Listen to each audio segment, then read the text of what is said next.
নমস্কার, আমি আকাশ। আপনি আছেন টুডে স্পেশাল 24 ইউটিউব চ্যানেল। ইতিমধ্যেই বেরিয়ে আসলো আজকের বাছাই করা গুরুত্বপূর্ণ 10টি বড় খবর। প্রতিটি খবর আপনার জন্য অত্যন্ত গুরুত্বপূর্ণ। খবরগুলি অবশ্যই শেষ পর্যন্ত দেখবেন।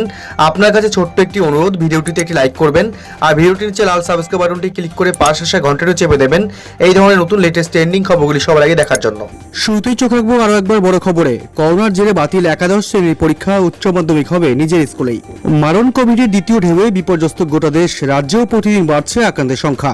এই পরিস্থিতিতে একাদশ এবং দ্বাদশ শ্রেণীর পরীক্ষা নিয়ে বড়সড় ঘোষণা করল পশ্চিমবঙ্গ উচ্চ মাধ্যমিক শিক্ষা সংসদ। বর্তমান পরিস্থিতি কথা মাথায় রেখে বাতিল করা হয়েছে একাদশ শ্রেণীর পরীক্ষা। পাশাপাশি অন্য স্কুলে নয়, নিজেদের স্কুলেই পরীক্ষায় বসবে উচ্চ মাধ্যমিক পড়ুয়ারা। এছাড়া পরিবর্তন করা হয়েছে পরীক্ষার সময়ও। শুক্রবার পশ্চিমবঙ্গ উচ্চ মাধ্যমিক শিক্ষা সংসদের পক্ষ থেকে একটি বিবৃতি দেওয়া হয়েছে। তাতেই বলা হয়েছে, কোভিড পরিস্থিতি এবং অন্যান্য কারণে 2021 সালের একাদশ শ্রেণীর পরীক্ষা বাতিল করা হলো। একাদশ শ্রেণীর পড়ুয়াদের সবাইকেই দ্বাদশে উত্তীর্ণ করা হবে। পাশাপাশি আগামী 15 জুন থেকে শুরু হতে চলা উচ্চ মাধ্যমিক পরীক্ষার ক্ষেত্রেও বড় সিদ্ধান্ত নেওয়া হয়েছে। করোনা পরিস্থিতির জন্য চলতি বছর নিজের স্কুলেই পরীক্ষায় বসবে উচ্চ মাধ্যমিক পড়ুয়ারা। তবে একাদশ শ্রেণীর পরীক্ষা বাতিল হওয়ায় সকাল 10টার পরিবর্তে দুপুর 12টা থেকে শুরু হবে উচ্চ মাধ্যমিক পরীক্ষা, চলবে দুপুর 3:15 পর্যন্ত। এর পাশাপাশি অবশ্য রাজ্যের কোভিড পরিস্থিতির উপর নজর রাখছে সংসদ। প্রয়োজনে পরিস্থিতি অনুযায়ী সিদ্ধান্ত নেওয়া হবে বলে জানানো হয়েছে। যদিও এর আগেই করোনা পরিস্থিতির জন্য আতঙ্কিত পড়ুয়ারা মাধ্যমিক উচ্চ মাধ্যমিক পরীক্ষা বাতিলের আবেদন জানিয়েছিল। 1 জুন থেকে এই রাজ্যে শুরু হওয়ার কথা মাধ্যমিক পরীক্ষা, 15 জুন থেকে উচ্চ মাধ্যমিক। এই দুই পরীক্ষা সাময়িক বাতিল বা স্থগিতের দাবিতে পরীক্ষার্থীরা বারংবার আবেদন জানিয়ে যাচ্ছেন মুখ্যমন্ত্রী এবং শিক্ষামন্ত্রীকে। তার মধ্যেই এবার একাদশের পরীক্ষা বাতিল করল সংসদ। পরবর্তী বড় সুখবর, প্রতীক্ষার অবসান। করোনা যুদ্ধে অবশেষে ভারতে এলো রাশিয়ার করোনা ভ্যাকসিন স্পুটনিক ভি। করোনায় কাবু গোটা দেশ। এদিকে মারণ ভাইরাসকে বাগিয়ে আনতে ইতিমধ্যেই টিকাকরণে গতি বাড়িয়েছে কেন্দ্র। অন্যদিকে ইতিমধ্যেই করোনা যুদ্ধে ভারতের পাশে দাঁড়িয়েছে একাধিক দেশ। অবশেষে দীর্ঘ প্রতীক্ষার অবসান ঘটিয়ে ভারতে এসে পৌঁছলো রাশিয়ার করোনা টিকা স্পুটনিক ভি। শনিবার বিকেল 4টে নাগাদ সরাসরি রাশিয়ার বিমান থেকে হায়দ্রাবাদ বিমানবন্দরে নামলো 1.5 লক্ষ স্পুটনিক ভি। চলতি মাসেই আরো 10 লক্ষ ভ্যাকসিন ভারতে পৌঁছানোর কথা রয়েছে বলে খবর। এদিকে কোভিশিল্ড এবং কোভ্যাক্সিন দেশে তৈরি হলেও স্পুটনিক ভি হলো প্রথম বিদেশ থেকে আমদানি করা করোনার ভ্যাকসিন। গত 12 এপ্রিল পুতিনের দেশের তৈরি এই ভ্যাকসিনকে ব্যবহারের অনুমতি দিয়েছে drug control of India. Hyderabad থেকে দিল্লি আসার পর এই ভ্যাকসিন সর্বসাধারণের কাছে পৌঁছতে বেশ কিছুদিন সময় লাগবে বলে জানা গেছে। প্রসঙ্গত উল্লেখ্য, ভারতে এই টিকা ব্যবহারের জন্য প্রস্তাব রেখেছিল হায়দ্রাবাদের pharmaceutical company doctor Reddy's laboratory. সেই আবেদনে সাড়া দিয়েই স্পুটনিক ভিকে ব্যবহার করার ছাড়পত্র দিয়েছিল কেন্দ্র। এদিকে নিয়ন্ত্রণে কোনো লক্ষণই নেই, উল্টে দেশে রোজই নিজের রেকর্ড নিজেই ভাঙছে করোনা সংক্রমণ। কেন্দ্রীয় স্বাস্থ্য মন্ত্রকের তথ্য অনুযায়ী এই সময়ের মধ্যে দেশে নতুন করে করোনা আক্রান্ত হয়েছেন 4 লক্ষেরও বেশি মানুষ। পরবর্তী বড় খবর, বিয়ে বাড়িতে হ্রাস, কোন দোকানগুলিকে ছাড়, নয়া বিজ্ঞপ্তি জারি করলো নবান্ন। করোনার সংক্রমণ ঠেকাতে বাজারহাটে শুক্রবারই হ্রাস টেনেছিল রাজ্য সরকার। এবার বিয়ে বাড়ি ও পারিবারিক অনুষ্ঠানেও জারি করা হলো বিধিনিষেধ। ন্যূনতম অতিথিকে ডাকতে হবে, কোনো সময়ই 50 জনের বেশি অতিথি এক জায়গায় থাকতে পারবেন না।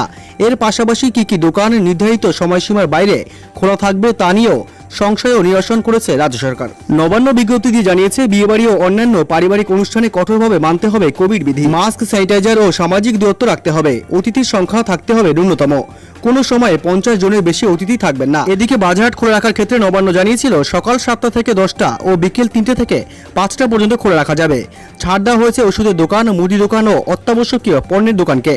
এ নিয়ে একটা দ্বন্দ্ব তৈরি হয়েছিল। শনিবার বিজ্ঞপ্তিতে রাজ্য সরকার স্পষ্ট করল, স্বাস্থ্য সংক্রান্ত পরিষেবা, বিদ্যুৎ, টেলিকম, যানবাহন, মুদিখানা, মিষ্টির দোকান, মাংসের দোকান, দুধ সরবরাহ ইত্যাদি দোকান বিধিনিষেধের বাইরে থাকছে। তবে সমস্ত খুচরো ও আউটলেটকে বেঁধে দেওয়া সময় মেনে চলতে হবে। সব ক্ষেত্রেই মাস্ক, স্যানিটাইজার ও সামাজিক দূরত্ব বাধ্যতামূলক। পরবর্তী অতি গুরুত্বপূর্ণ বড় খবর, মে মাসে 12 দিন বন্ধ থাকবে ব্যাংক, বাকি দিন হাফ ডে। জেনে নিন ছুটির তালিকা। করোনার জেরে ব্যাংকে ভিড় এড়াতে আগেই ব্যাংকের সময় সকাল 10টা থেকে দুপুর 2টো করা হয়েছিল। শুধু আমানত গ্রহণ, টাকা তোলা ও ট্রান্সফার ছাড়া বন্ধ অন্যান্য কাজ। আর এবার রিজার্ভ ব্যাংকের প্রকাশিত ক্যালেন্ডার অনুযায়ী চলতি মাসে ছুটির কারণে 12 দিন বন্ধ থাকবে ব্যাংক। বলাই বাহুল্য, ব্যাংকের কাজ থাকলে হয়রানি হতেই পারে। ইতিমধ্যে ভারতীয় রিজার্ভ ব্যাংক অফ ইন্ডিয়া বা আরবিআই 2021 ব্যাংকের ছুটির লিস্ট অফিসিয়ালি ওয়েবসাইটে অর্থাৎ rbi.org.in এ আপলোড করেছে।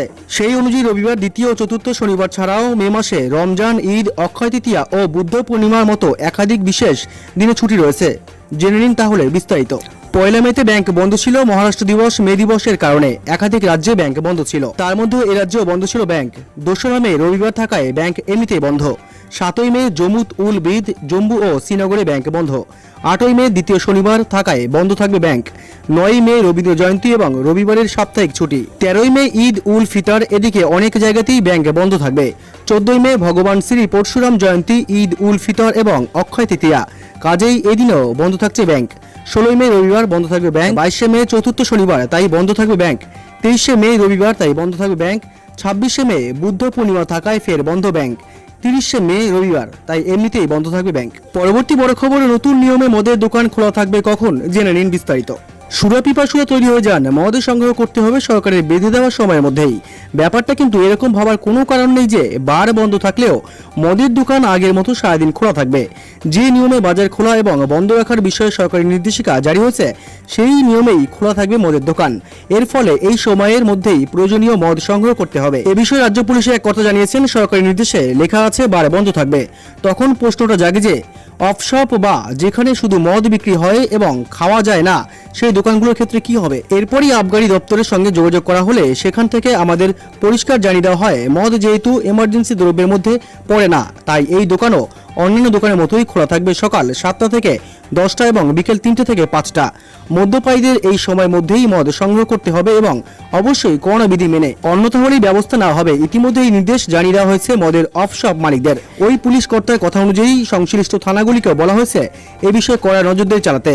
এর ফলে ভিড় এড়াতে সুরাপ্রেমীদের হয় একদম সকালে যেতে হবে অথবা রোদ মাথায় নিয়ে দুপুরে দুপুরে মদ কেনার দোকানে দাঁড়াতে হবে। পরবর্তী খবর, আরটিপিসিআর রিপোর্ট নেগেটিভ কিন্তু করোনা লক্ষণ স্পষ্ট, বিশেষ পরামর্শ এইমস প্রধানের। ভারতে উত্তরোত্তর বাড়ছে করোনা সংক্রমণ, আক্রান্তের সংখ্যা 3.5 লক্ষের গণ্ডি পার করেছে। তার মধ্যে ভয় ধরা হচ্ছে আরটিপিসিআর রিপোর্ট। পরীক্ষার রিপোর্ট নেগেটিভ আসছে কিন্তু শরীরে সংক্রমণের লক্ষণ স্পষ্ট। এমন পরিস্থিতিতে বিশেষ সতর্কতা অবলম্বন করতে বললেন all India institute of medical সায়েন্সের পরিচালক ডক্টর রণদীপ গুলেরিয়া। করোনা নতুন নিয়ে কোভিডের জন্য নির্ধারিত পরীক্ষা আরটিপিসিআর কেও ধোঁকা দিতে পারে। ভুল নেগেটিভ রিপোর্টের সংখ্যা বেড়ে গেছে। অনেক ক্ষেত্রে এমনটি ঘটছে যে লক্ষণগুলি থাকার পরেও অনেকে রিপোর্ট নেগেটিভ আসছে।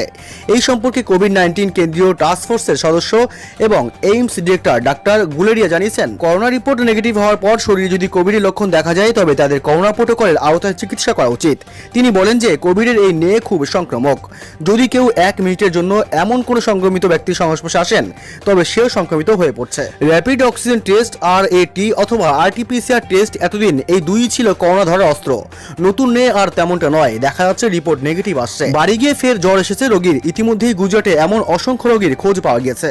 এইমসের প্রধান বলেন, এই ক্ষেত্রে ডাক্তারদের রেডিওলজিক্যাল ডায়াগনোসিস করা উচিত। যদি সিটি স্ক্যানে করোনা লক্ষণগুলি দেখা যায় তবে কোভিড প্রোটোকলের অধীনে চিকিৎসা শুরু করা উচিত। সংক্রমণের সংখ্যা অত্যাধিক বেড়ে যাওয়ায় এই রিপোর্ট আসতে দেরি হচ্ছে। তাৎপর্যপূর্ণভাবে কোভিডের লক্ষণগুলির মধ্যে স্বাদ এবং গন্ধ হ্রাস পাওয়া, ক্লান্তি, জ্বর এবং সর্দি কাশি, গলা ব্যথা, ডায়রিয়া অন্তর্ভুক্ত। তবে প্রশ্ন, কেন বাড়ছে নেগেটিভের সংখ্যা? অনেকেই অভিযোগ করেছেন আরটিপিসিআর রিপোর্ট ভুল আসছে। করোনা ও নমুনা নেওয়ার ভুল পদ্ধতির জন্য এই সমস্যা দেখা দিচ্ছে। নমুনা ঠিকভাবে সংরক্ষণ হচ্ছে না, সেই কারণে রিপোর্ট নেগেটিভ আসছে। এর পাশাপাশি বিশেষজ্ঞরা বলছেন যে ভাইরাসের দ্বিতীয় নের কারণে আরটিপিসিআর রিপোর্টও ভুল হতে পারে। শরীরের ইমিউন ক্ষমতা ডাবল মিউট্যান্ট ভাইরাস শনাক্ত করতে সক্ষম নয়, যার কারণে দ্রুত সংক্রমণ ছড়াচ্ছে। আরটিপিসিআর রিপোর্টে ধরা পড়ছে না। পরবর্তী বড় খবর, দেশের 150 জেলায় হতে পারে সম্পূর্ণ লকডাউন। পরিস্থিতি এতটাই ভয়ঙ্কর যে দেশের 150 জেলায় সম্পূর্ণ লকডাউন ঘোষণা করতে পারে কেন্দ্র। করোনার শৃঙ্খল ভাঙার জন্য একাধিক রাজ্য আংশিক লকডাউনের পথে হেঁটেছে, তার মধ্যে দিল্লি, মহারাষ্ট্র রয়েছে। কিন্তু কেন্দ্রীয় সরকার বলছে দেশের যেসব জেলায় পজিটিভিটির হার 15% বেশি, সেখানে সম্পূর্ণ লকডাউন ঘোষণা করা হতে পারে। ওই তালিকায় রয়েছে 150 জেলা। এমনটাই দাবি একটি সর্বভারতীয় সংবাদ মাধ্যমের। মঙ্গলবার একটি উচ্চ পর্যায়ের বৈঠকে বসে কেন্দ্রীয় স্বাস্থ্য মন্ত্রক। সেখানে ঠিক হয়েছে এ নিয়ে চূড়ান্ত সিদ্ধান্ত নেওয়া হবে রাজ্য সরকারগুলির সঙ্গে আলোচনা করেই। বিধিনিষেধ কিছুটা শিথিল করা হলেও লকডাউন খুবই জরুরি বলে মনে করছেন বিশেষজ্ঞরা। রবিবারই রাজ্য সরকারগুলিকে কেন্দ্র পরামর্শ দিয়েছিল, যেসব এলাকায় করোনা সংক্রমণ বেশি সেখানে কন্টেইনমেন্ট জোন ও লকডাউন বিধি কড়াকড়িভাবে চালু করা যেতে পারে। সেক্ষেত্রে দেখতে হবে ওই এলাকায় পজিটিভিটি রেট 10% বেশি কিনা, কিংবা এলাকায় আইসিইউ বেডে 60% রোগী থাকলে সেখানে লকডাউন বিধি ঘোষণা করা যেতে পারে।